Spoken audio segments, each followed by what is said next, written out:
God. Amen. Amen.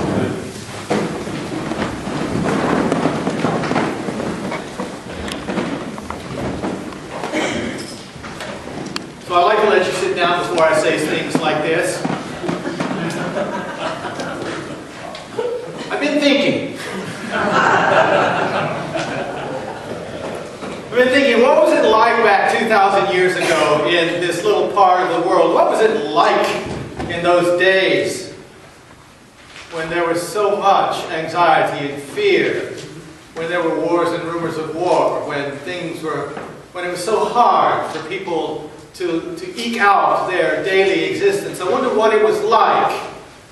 I wonder what it was like for them. And I wonder what it was like for those persons who came charging down out of Jerusalem or out of their places to the River Jordan because they'd heard of this wild man with the beard and the shocks of hair and the camel's hair tunic and his meals of locusts and honey.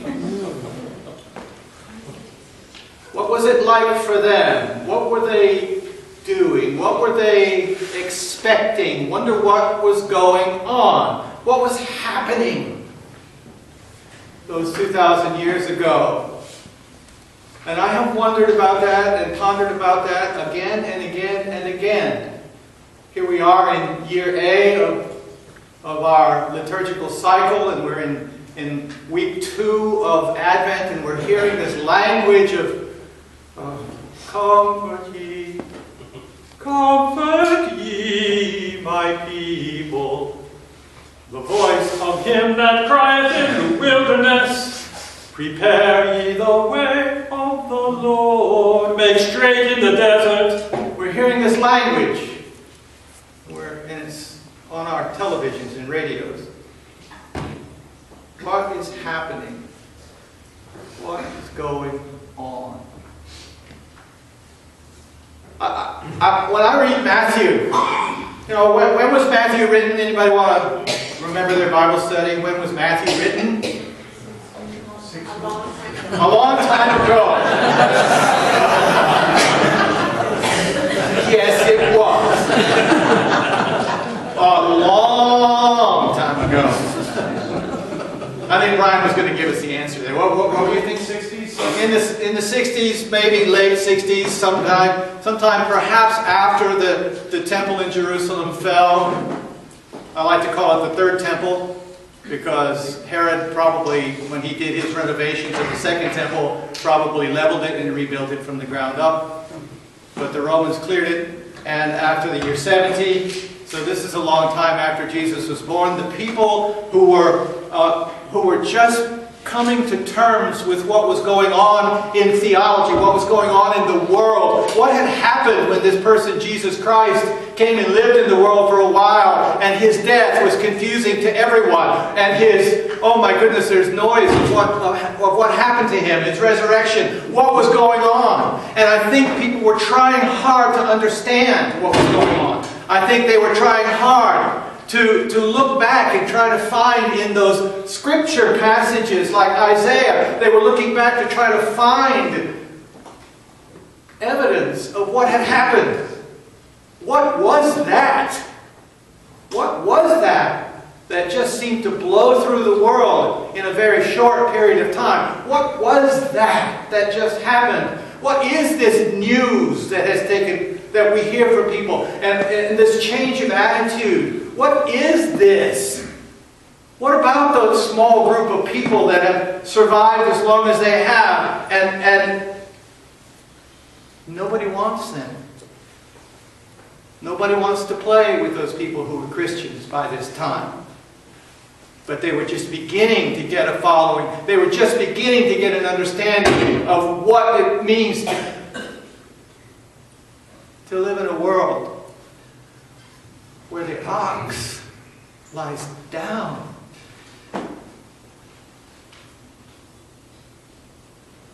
in the way that it does. What kind of world is that? What is the promise? What is the promise that we're hearing? Well, when we're reading this scripture, we're reading about the fulfillment of some kind of a promise, aren't we?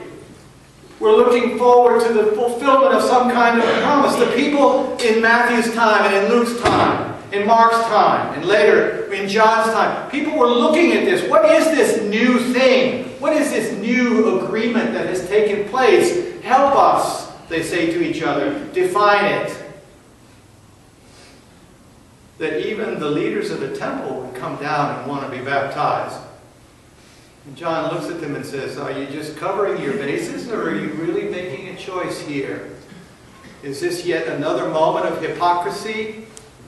Or are you seriously intent on repenting, turning your way around? Okay, now I'm going to go way off the rails here for a change.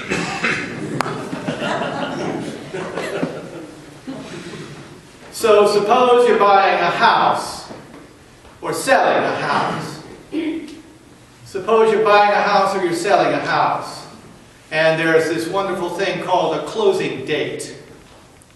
Do you just, what do you do? What do you do? What kind of, do you just let this thing run up to the closing date? You go sit down with the folks and sign all the papers? No. Suppose there's a baby coming in your world. Suppose there's a child coming in your world. What do you do? What do you do? Prepare. You Prepare. prepare. You prepare.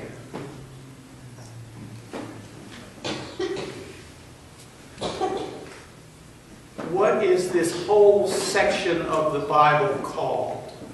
That begins with Matthew and goes all the way through Revelation. What is that called in our modern parlance? It is called the New Testament.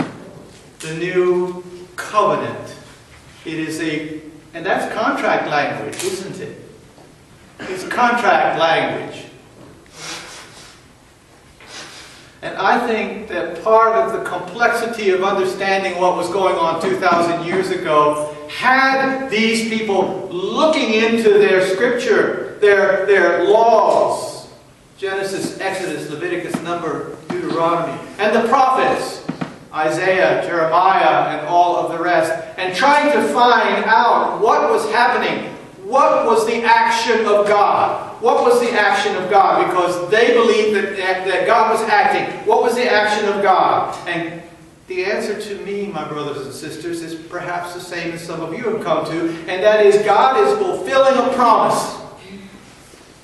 God's getting ready to have a closing date on a promise. God is entering into a new covenant with the world. A new covenant where a little child shall lead the calf and the lion and fatling shall lie down together. The wolf shall live with the lamb. A new covenant. A new covenant. And what is the new covenant? What does that mean? What is the nature of covenant? Two people, two groups. Two groups, and one does something and the other one does something, right? They agree that something's going to happen. They're committed. They're committed. They're committed. And here we are in Advent. And we are looking ahead to the birth of Jesus Christ. We are looking ahead to the birth of Jesus Christ. Our celebration of the Nativity.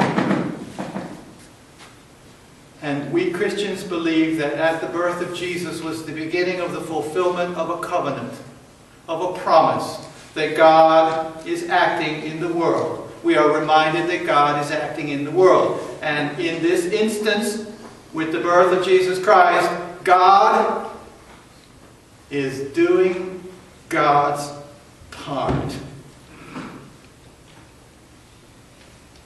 So the question comes up.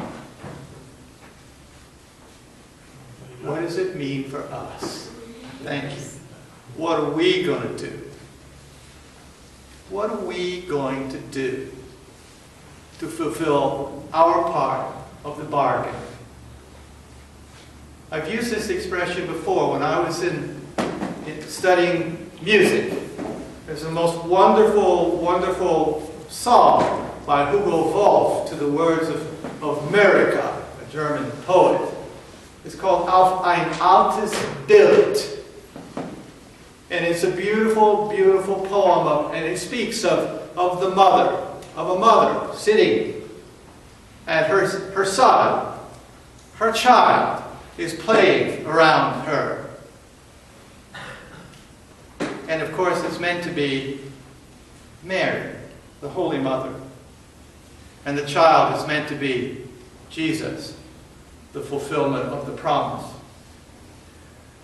And the poem says, even as the child plays around the legs and lap of his mother, behind him is growing the tree upon which he will be crucified.